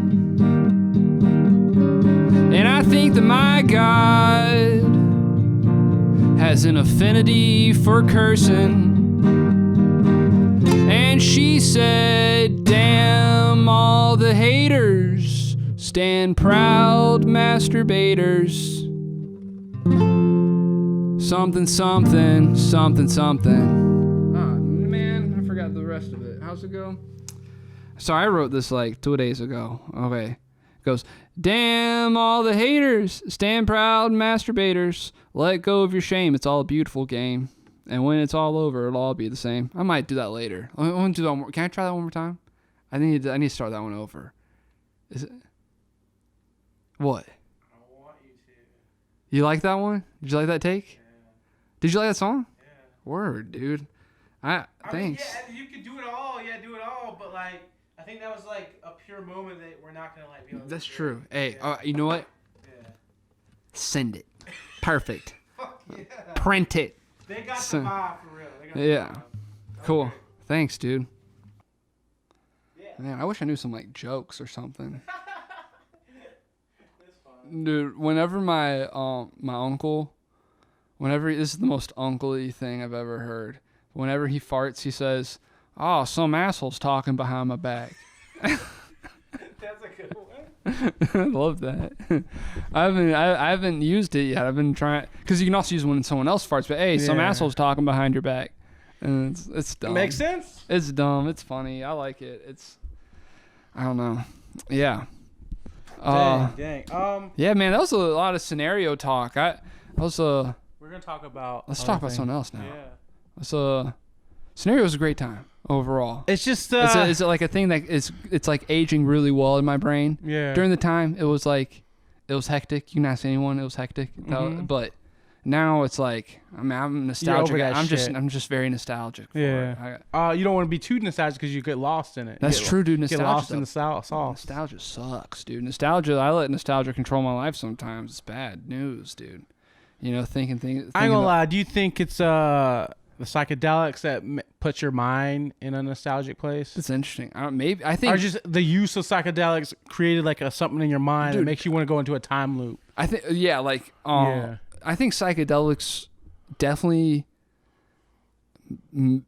they cause you to think about things differently. It brings up memories and other things and thoughts. Yeah. Yeah, they reveal things that you haven't thought about in a long time, or things that you hadn't thought about before. Yeah. That kind of shake you. You know, like I definitely like I had depression like in high school, Mm-hmm. but after I took psychedelics, it Yep. was way more depression after that. Like Really? yeah, like and it was just but I think it comes more down to just I don't want to like suck my own dick because I know I'm wrong, but like awareness of things. Yeah. I definitely think it like makes you more aware of like how people feel Yeah. or what's going on. You Yeah. know, it's like it's an empathy monster sometimes. Ooh. But it's You think fine. empathy's good? Yeah, definitely, okay. definitely good. Empathy is good. There should be more empathy in the world. Yeah. Absolutely. I want to like tie something together. My first episode, Aaron Reese, he was like reading a philosopher, and it's like tied into his new project, and it's about like different sounds and different people talking at a party, and how like everyone's distance and like basically like environment of like you feel alone around people. And the philosopher was like basically saying at the end of the like his like little thing going on, it said like hell is other people. Yeah, that's Sartre. Is that Probably. what it is? How do you know this? I had to learn about that in school. Okay. I wish I was a philosopher, you know, but Yeah. I have friends that are interested, and I've tried. It was very surface for me. It was like, no, philosophy is deep, but me engaging with philosophy is very surfacey because I don't read things. Yeah. Like, I mean, I read things for a little bit, never entirely, and and I should, but I do know that. That's called No Exit. It's crazy how you know that. It's Hell is Other People. Yeah. I think eventually. Yeah. I'm tying that to like empathy of like if you feel everyone else's feelings, like it could cause you to like feel horrible about things when dude. because you're feeling their feelings. You can get if you let yourself, you can get lost in the way other people feel. Yeah. And I find myself in that all the time. And then after a while you stop recognizing how you feel anymore. Ooh, yeah. Or how things make you feel. For me it kind of puts my critical thinking in the wrong direction. Ooh, you know, I'm critically thinking about how other people are feeling or what they're thinking. Yeah. You know, why am I critically thinking about that stuff? There's so many other things to critically think about with other people, you know, or with yourself. Yeah, and there's nothing wrong with like doing that. The one thing you were talking about is like how you felt like you've been lost, and you told me like you went through depression. Like you just don't seem like a guy that would be depressed for some reason. I think that's nice. I want to. But that shows. I want to make other people happy. Yeah. You know, and and I'm a people pleaser. Yeah. You know, and but my depression is like just the act of not doing. I'm often just not doing stuff and thinking very poorly on myself. You know, I think but I think that's pretty common, you know, but everyone, general, like not being satisfied. And even when things are good, just like still not be able to ride the wave. That's my biggest thing. I'm a self-sabotager.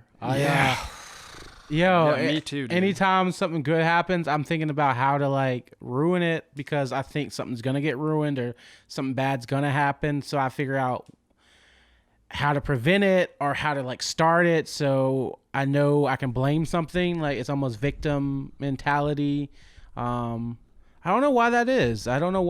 Like someone told me it's like, you know, when you're having like positive thoughts, having like a good week, good month, it's like learn how to stay on the wave, basically on the good wave. And like, it's hard for me to do that. And, my biggest like, thing is like, I brought up my mom, you know, how she like lost her eyesight when I was like 6 and stuff. And I know that like, I probably like put a lot of emotion in me like telling that story and that like it went through you. Well, I mean, that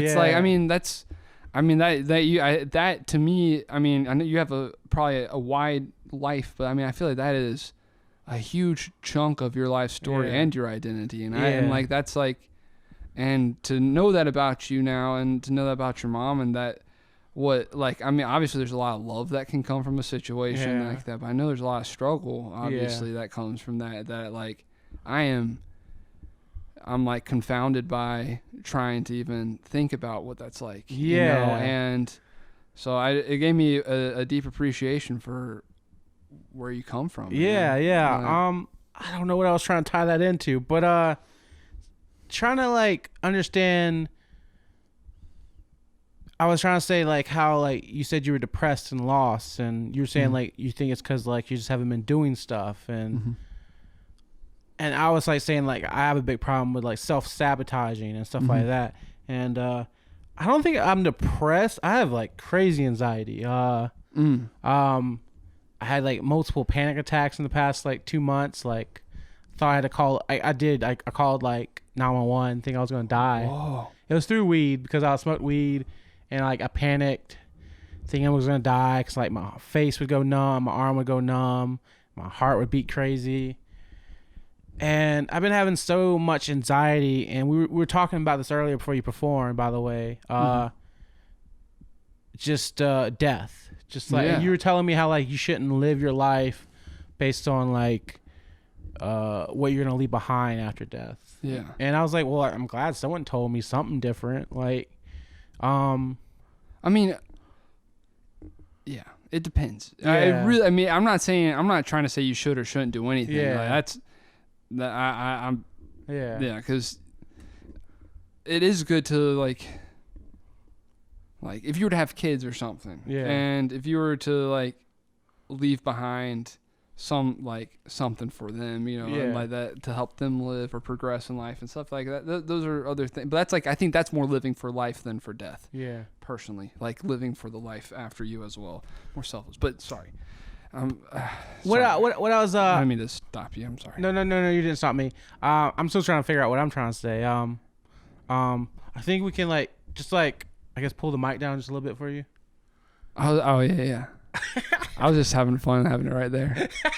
I was like, maybe I got a blue. I was just like looking at you with like it in your nose. Yeah, I'd have a blue nose. I was blued off. I think what I'm trying to say is like total depression and like empathy and how like hell is other people and how like sometimes you were talking about how like feeling other people's feelings can kind of like stop you from feeling your own feelings. Mm-hmm. And then we're just talking about music and like how like you're a musician and you're also a painter and an artist and like, do you feel like for you to be happy, do you need to feel other people's feelings or do you need to feel your own?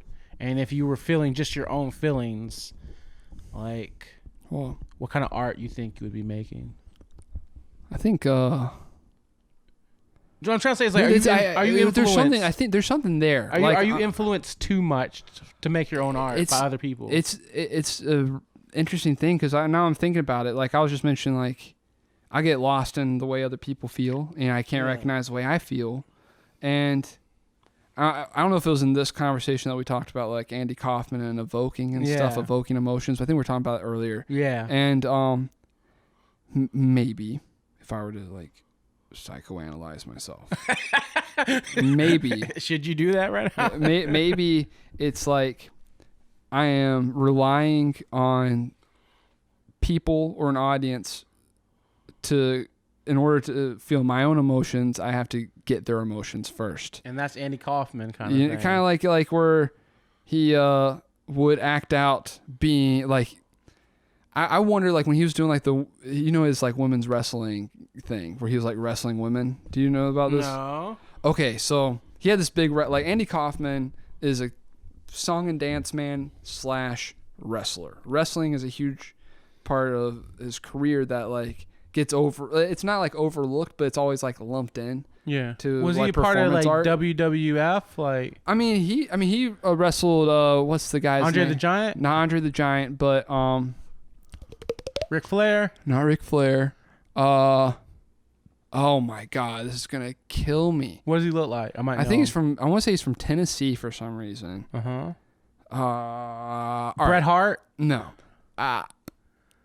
I can't remember. I'm gonna look it up or something. While you look it up, we're gonna talk about how like Andy Kaufman and you said basically like you grew up being like an entertainer from being in the church. We're trying to like decide like what's your reason for wanting to like be a people pleaser, make people happy. Yeah. And you said it's because like you grew up in the church and you saw that like you being in the choir and the band evoked emotion spiritually through people. And you saw that and that inspired you to kind of like keep doing that. Yeah. And it wasn't really about like entertainment to get attention. It was like you wanted to see the evoke. Yeah, I guess I want to like I want to engage with the range of emotions. I want to engage like the human spirit. Yeah. You know, like lofty goals, man. I just want to like I mean, I also want to make people happy, you know. There's like a good John Prine line. He's a great singer, just passed, but he says, "I want to make you laugh until you cry." You know, and I like that one because it's I think that's an example of the range of emotions. All right, Jerry Lawler was the wrestler. Okay. Jerry the King Lawler. But yeah, I mean, like I was thinking, like going along with this, like evoking emotions and stuff. At risk of sounding like I feel like it's a weird thing to talk about because when you talk about like playing with an audience's emotions and stuff, it kind of like it's almost like I don't want to. Sometimes I get self-conscious. I'm like, am I being like sociopathic or psychopathic right now? You know, I don't know. Like I don't think so because I love people. You know, but like it is a weird thing to have an interest in like making an audience feel a certain way. Yeah. And but with Andy Kaufman like wrestling Jerry Lawler and women, I wonder if that was like his way of like by getting the audience angry, it was the way he was expressing his own anger. Oh. You know, like, and using this form of performance to validate or to even know what their own anger is. Because I don't know if he was a very angry person. Yeah. But he used a lot of different like characters and acts in order to. Did he have a tragic death? I mean, he died really young of lung cancer. Yeah. But he didn't smoke cigarettes or anything. Yeah. But he went down like a very like experimental medicine route too.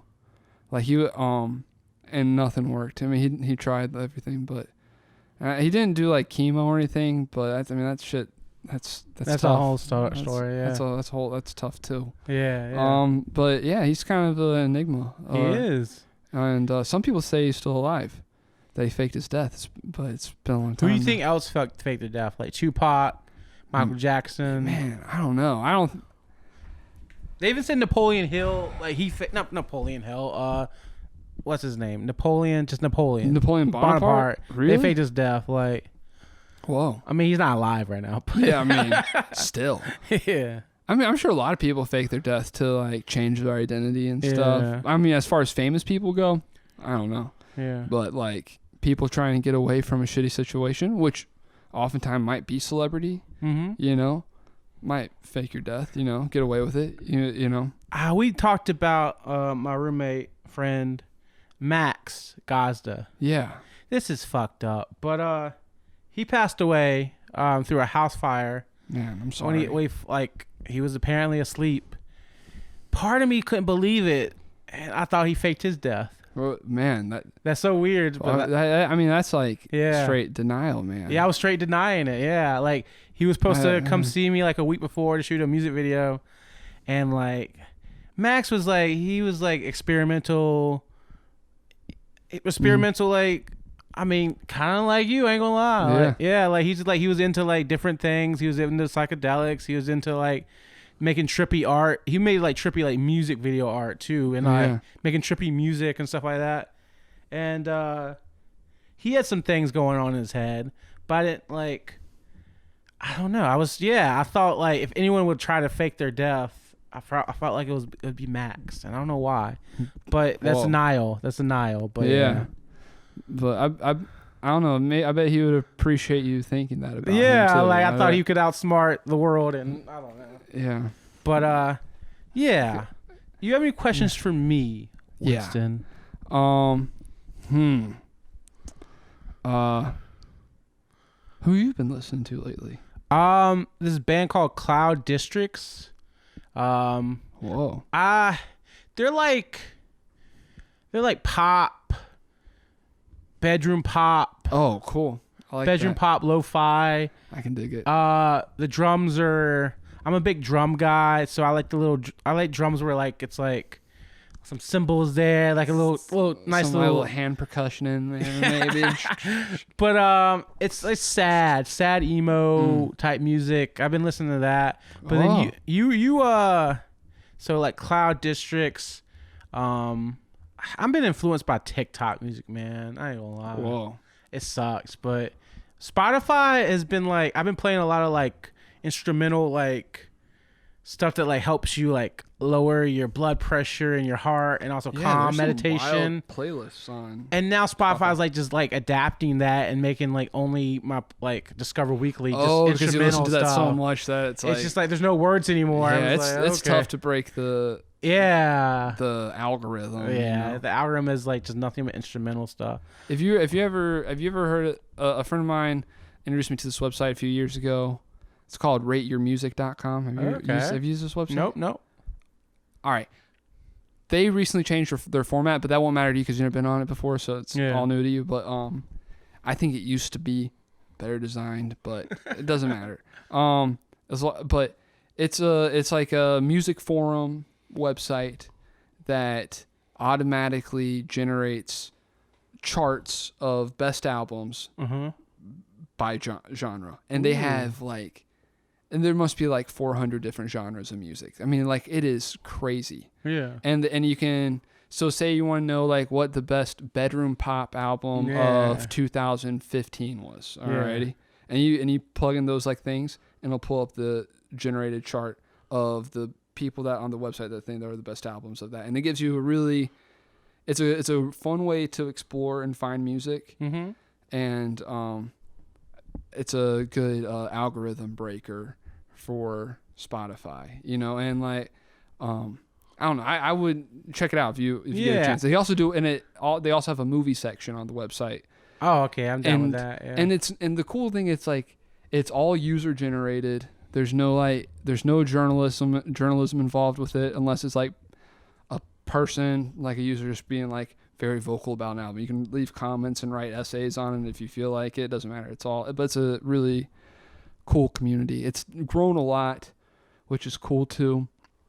But and you can tell because the charts are shifting. You know, when I first started, I've never been much of a metal person, but the website was very heavy metal. I had a lot of love for heavy metal, which is cool. But it's just a really cool website. RateYourMusic.com. I got you.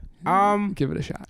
Yeah, I've been listening. Manchester Orchestra. You ever listen to them? Yeah. They came out with a new album. I haven't listened to it yet, but he was trying to, like, their whole theory behind the album was like describe the whole human experience and like spirit in the album. Wow. Like, yeah, that's just a big take to try to do. So, but yeah, other than that, just a lot of instrumental music. Trying to like evoke a good vibe in my household, and like I'm just gonna say thank you because like Bill Callahan, like. Yeah, we played that, and like that just like calmed my brain. It helped me so much. Like my cousin, one day, I hadn't seen my cousin in a while, and I went to go visit him a few years ago, and we smoked some weed, and he played Bill Callahan's song "Riding for the Feeling." I had never heard it before. Yeah, and that song is so good. What were we listening to just now? That song? That I don't know the name of the song we just listened to. Okay. I don't think I'd heard that one before. Okay. Which is cool. But in everything, I mean, if you got a good pair of headphones, like his music is so beautifully mixed. Like it needs, you need to hear it through some good headphones. But I mean, he's definitely like not super upbeat, but it's just like very relaxing. Yes. You ever heard of Alex G? Yeah. I've been listening to Alex G. Stuff like that. I like bedroom pop. Like I'm into the band Dive. They haven't made any new music out. You ever heard the Microphones? Yeah, dude. I do like the Microphones. Yeah, and then I haven't listened to their new one, Microphones in 2020. I haven't listened to that yet. Yeah. How did you like it? I haven't listened to it. I didn't know. Like I know his like. It was the Microphones, and then he changed it into something else. It was Microphones, then Mount Erie. Yes, yeah. And then Phil Elverum. He just became. He has a solo project too of himself, and he had this one album that came out.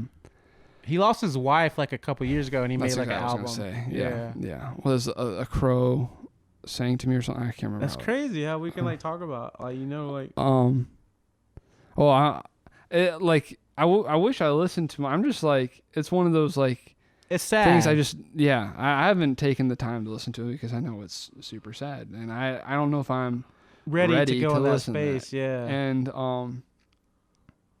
but yeah, but I should because he's given me good music, and I've been very inspired. Like when I first listened to the Glow Part 2, that album was like, that was such a challenge when I first heard it because it was so different than stuff I'd heard before, and then it just took on a life in my brain. It's just like, it's so interesting. Like I loved like the production in it,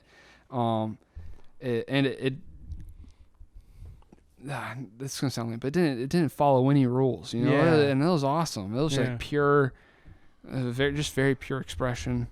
sometimes it was like some of the most beautiful music and sometimes the noisiest noise you ever heard. It's Man. just like, it's dynamic. I felt some of that with your music. You weren't following rules. Let's talk about like your performance. I mean, sorry, I forgot the words at the end. It was like it's such pure you. Like you don't have a song, a name for it yet, but like, you ever heard of like Daniel Johnston? Yeah, I like him a lot. Yeah, he's like, I like him the person a lot. The musician, he's not that. He is a very special musician that I'm a big fan of him, and I haven't dived into his music enough to call myself like a super fan. I wish I was though, because I love him. Yeah. And did you ever see the Devil and Daniel Johnston? Yeah, I was about to say, I watched that on Netflix when I was like in high school. Yeah. Oh shit. Okay. Yeah. I didn't know. That's awesome. That's He inspired me because like I was like trying to learn guitar then, and I wasn't good, and I just saw him like banging on his guitar, banging on his piano, and just like being him, singing his like love songs, and people so admired and appreciated and loved it because he was just being himself. Mm-hmm. So he was like kind of inspiring to me as like in high school, and I was trying to play football, but I also was taking like piano class and taking guitar and football like, and Daniel Johnston. Yeah, you know, how did those things go together? Yeah, like that's awesome. I failed my piano recital in high school. I was learning this song. It would be cool if you know this song. It's called "Essentialism on Prom Night" by Straight Light Run. It's like the guy John Nolan. He was in the band Taking Back Sunday. Okay, and they kind of had a breakup because like. Each other was like, you know, cheating on each other with their girlfriends and stuff. Anyways, Straight Light Run, Essentialism on Prom Night. And it was like a very hard piece to learn. And I tried to challenge myself, and like I kept learning it. And then it got to the point where you have to take it for your final. And like I sat there, like everyone was doing their song, and they were like, they finished it. Then people messed up, and you know, they still kept going through. But it was like this sense of like, I don't want to embarrass myself. Like I don't want to like fuck up. And I basically like just freaked out, and I just like left, and I didn't do it. Like I tried to play it, and I made like one mistake, and I just like got up and left. It was like start beating up the piano, and I was slam like the keys. I mean, I was like the football guy, so like everyone else was like musicians, like, you know, band geeks, or just like let's label what like the world thinks they are. But I wasn't really a jock. I mean, I was able to hang out with anybody and talk to anybody. But so like she was all mad, and she like went and told all the high school, all my football coaches, and they started like laughing at me and saying like, oh, if you can't like, you know, play piano, how can I trust you in the fourth quarter when the game's on the line and all that stuff. And they just like they were just thinking like, how can you be like a football player? And also try to like focus on music. What? It's like high school, man, is just full of haters, man. Yeah, they just wanted you to be. I feel that. They just wanted you to be an art, like a you gotta be one thing. Just one thing. Yeah. And I was trying to be multiple things. I tried to like express myself. Man, you're a Renaissance man, dude. Yeah, I was trying to be that. Do that. Yeah. Yeah, fuck them. Yeah, fuck them. But I had my little stage in high school. I was trying to now you got that beautiful piano. Yeah, I got that from Goodwill. Like, yeah. The Casio? It records too. No way. Yeah. I can play something and it'll record it, and I can do a little loop. Ooh, that's cool. That's cool. Yeah. Can you like make a little like boo boo boo boo boo boo boo boo, and like each key is like what's it called when it does that? Like an arpeggiator? Does it have like an arpeggiator? I don't know. That'd be pretty cool. Yeah, I don't know what that is. So like if you get like my cousin's synthesizer got the synthesizer, it's really like high tech. Yeah, it is sick. And you can make an arpeggiator. So like what you can do, you record like a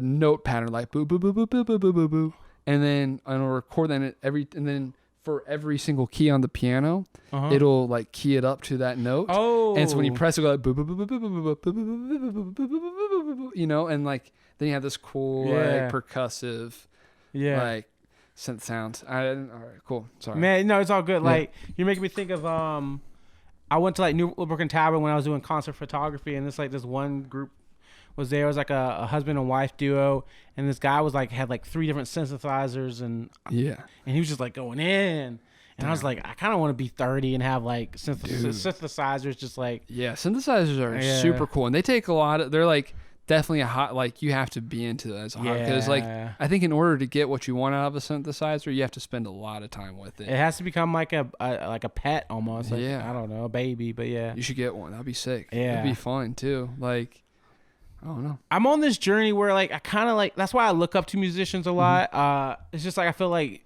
musicians are like the ultimate self-expression. Like you have the ability to play guitar, sing, and I feel like it's the ultimate self-expression. I mean, art like painting can be fully, but I feel like music is the ultimate. And so I'm like always, I want to like get to that level where I can like put myself in front of somebody and play a song. And I'm still like, I just got to put the time in, because like I know a lot of like musicians, like they started from a young age, you know. They didn't like start like, you know, 2 years, 3 years ago. They started when they were like kids and stuff. So I just got to put the time in, and yeah, I'm not going to give up on that dream of like playing for somebody and performing. Never. I mean, I want to take it another direction. Maybe I think dance is the ultimate form of expression. I think all of it is, I think art is a branch of dance. Ooh. I think it's you got dance, and then you got art, and then music and stuff, but dance is the number one thing. Okay. I think that's like the first one. That's one of the traits I look for in a woman, is she can dance. Yeah. So, well, I mean, I think like painting is an act of dancing. Ooh. And music is an act of dancing. You said drumming was an act of, you have to dance with the drum. And like, you know, you have to like, to paint, you have to move with it. You have to have like a dance with your paintbrush or your paint pen and stuff. If you want to, like, it's one thing to learn a piano piece, but in order to make it sound good, you got to dance with it. You know, you got to like, and that's where, for me, that's where the expression comes from. If you can like get in touch with your dance, whatever. Yeah, I think that'll elevate all of your art. You don't have to be good at dance. You just got to be like willing to do it. You know, just exactly. Be like okay with it. Like, you let it happen, and then that'll influence all your art. Dang, that's how I feel about it. That's a good hot take. I ain't gonna lie. Thanks, man. Yeah. Thanks, dude. So let's kind of like wrap it up. Let's do it. What's been going on? Like, what's like you've been trying to do? Like, what do you want to like end it on? Like, tell me. Okay. There's a few, like, after this shout, because I did the shout on the last split. Yeah. So in Walterboro, they have the Walterboro Arts and Music Wham Festival going on. It started yesterday, and it goes on until May 22nd, and is open to all ages. They got live music. They got arts and crafts. They got I think there's like a Lego model of downtown Walterboro there. Yeah. And so that should be a lot of fun. Can I send you like the details on that or something? Yeah, sure, we can just like put that like address and stuff. And the penguins, we gotta like save the penguins. Yeah, and save them, love them. Penguins, they're pretty cool. Okay. Yeah, and where can people find you? I'm on Instagram at Folsom Prison Greens. And also at Winston Warner, but I don't really do the Winston Warner one anymore. I kind of retired that account. Why? I think I don't know. I don't know. I should go back on it. You know, I just hadn't used it in so long. I like. Why are you going by Folsom Prison Greens? Yeah. I just thought it was I started thinking that it was like songs about colors and stuff, just replacing with the word green, you know? Okay. And so I was like, Folsom Prison Greens. It kind of it makes me feel a certain way. I can't describe it. It does evoke some feeling, yeah. It's not a lot of like, I don't know. Green's a cool color. The way it comes off the tongue, though, too. It's like yeah, and to refer to something as greens, like I got the blues right now, you know. But what does it mean if you got the greens right now? Oh shit! You need to copyright that shit. I'm feeling pretty greeny right now. Got the greens. And Josh the Bird. Yeah. I'm on Bandcamp, and I'm on Bandcamp, and I'm on Spotify, but it's a bit. I'm working on some stuff. I've got an album coming out in like 2 weeks.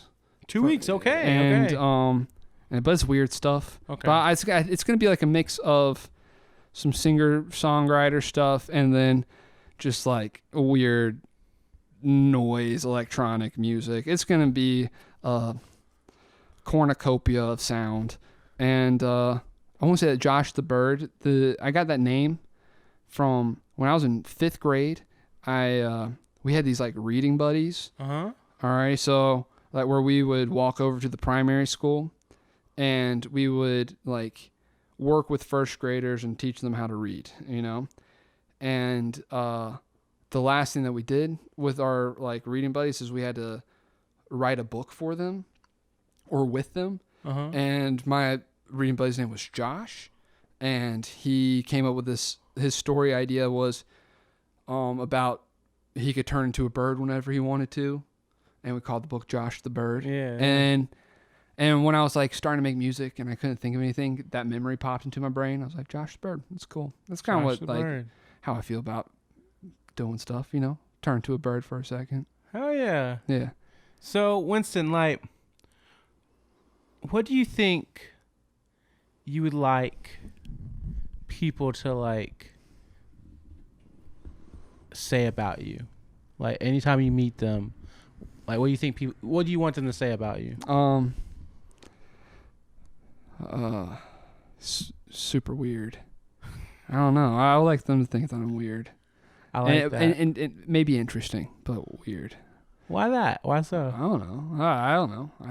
It depends. How long do I get to spend with them? You know, like, is it like a brief encounter? Like, do I have like, is it 1 second? That means you have to be really weird for a like, second. I like if 1 second, I was like, that dude is, really, weird, yeah, but in an attractive way, you know, and or he's attractive in a weird way, you know, and then just from there, just go deeper from there, you know. But that's my number one. I like that. And maybe nice. He's friendly. He's nice. All right, guys. What about you? Wait, what about you? Because that's a crazy question. I know. I like how you turn it back. That's a lot of things when I like ask questions, like people don't think to ask them back. Because like sometimes I ask questions I don't even know the answers to myself. Yeah, well, I didn't know that either. And I'm now going to go home and overthink about it. I have a better answer, and it won't matter. All right, when people leave and talk to me, I mean, I'm gonna hate to say it, but like first thing is I don't want them to think that I'm just like some big fat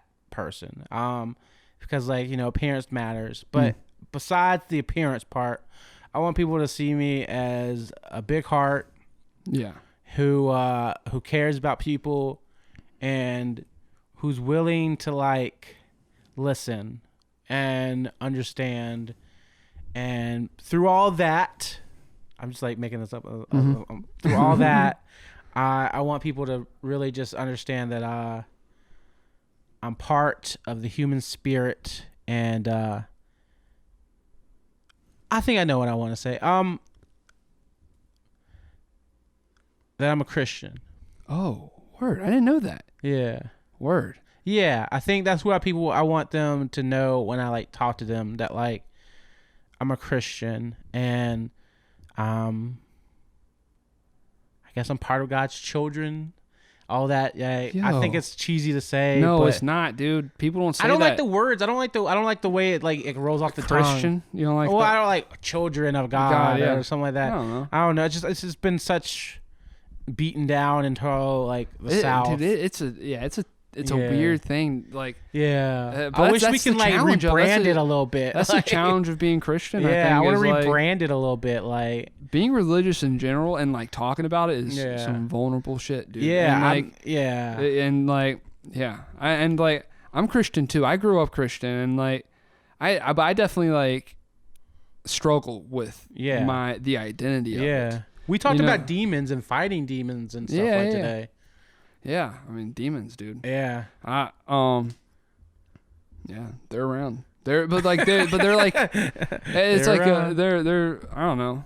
And you can think about demons in either a spiritual or scientific way, whatever you want. You know, I'm just saying there's these things that like these metaphysical things that latch on sometimes, and like emotion can be more than that. A thought can be more than that. A thought can turn into a demon. That's what I'm saying. Yes. Yeah. And it can fester. It can turn into something bad, dude. It's just like a virus. It can just keep growing. Yeah, and like, you can spread it too. You really can. Yeah, you get that one weird thought, and then you tell someone else it, and then boom, they can think about it too much too. And that's a good wrap up. So this is episode 3 of Things in Dreams podcast, and this is gonna come out, and I hope y'all listen to it. And a lot of people, this might be the first time you ever like hear Winston sing for the first time. Wow. Yeah. So, but the biggest thing I want people to take away from this is you were saying how, like, let's wrap it up. I'm trying to wrap it up in like this quick thing. Mm-hmm. It's like you're saying how you like, you want to make people happy. You want to entertain people, but you're also like, you're like a talented musician, artist, and painter. We're gonna work out something where you can commission a piece of work for me, and I love the way you draw and paint and your colors and stuff like that. Thanks, man. Your guitar, we talked about Ed. Yeah, it's pretty neat. Yeah, and but I think it's gonna summarize this whole podcast is when you did your own song. Yeah. And it really showed the purest like part of you, and I think you just need to tap into that more with your music. Wow. And just go with that, because I think that's what people are gonna remember you by, and dude, that's you, man. That means a lot, man. Yeah. I really appreciate that. Yeah. Do you know what you're gonna play for the last song? I mean, I got another song that I wrote, but it's not as fun as that one. You think you want to try to do it again? I'll try it again. Yeah, I'll try it again. All right, guys. Yeah. He's gonna try to do the song again. I might even show 2 takes. I don't know. Yeah. I think I like it enough to let's do it. All right. Word.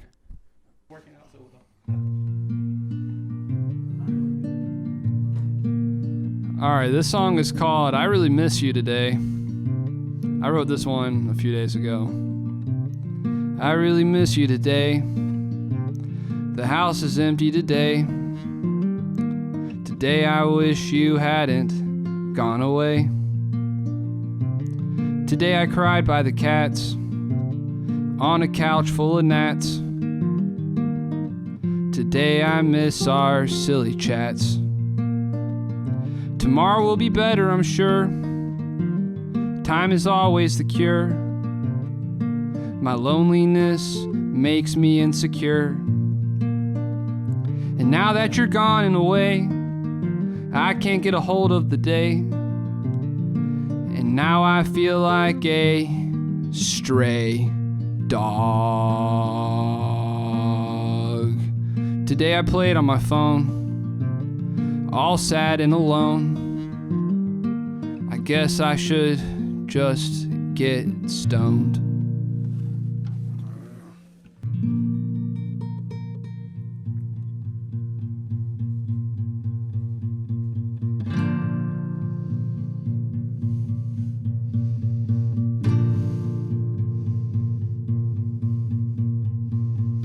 It's time to quit school and smoke more cigarettes.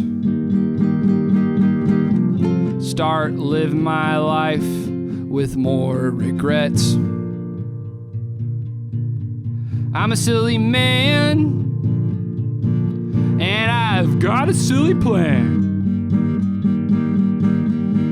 I'm gonna paint in the sun and drink beer from a can. Maybe the cure to my depression is a little bit of regression. I'm tired of acting like I'm growing. I'm gonna dance with the moon until my beautiful face is glowing. God damn, I'm a spiritual person, and I think that my God has an affinity for cursing.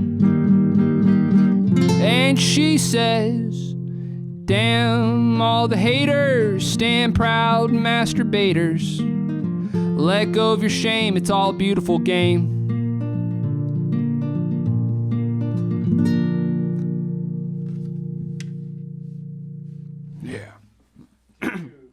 Oh, and in the end, it's all going to be the same. I forgot that part. That was all right, though. It's all good, man. It's all good. Yeah. Cool. Beans, All man. right, wrap it up. Say something for the camera. Wrap it up.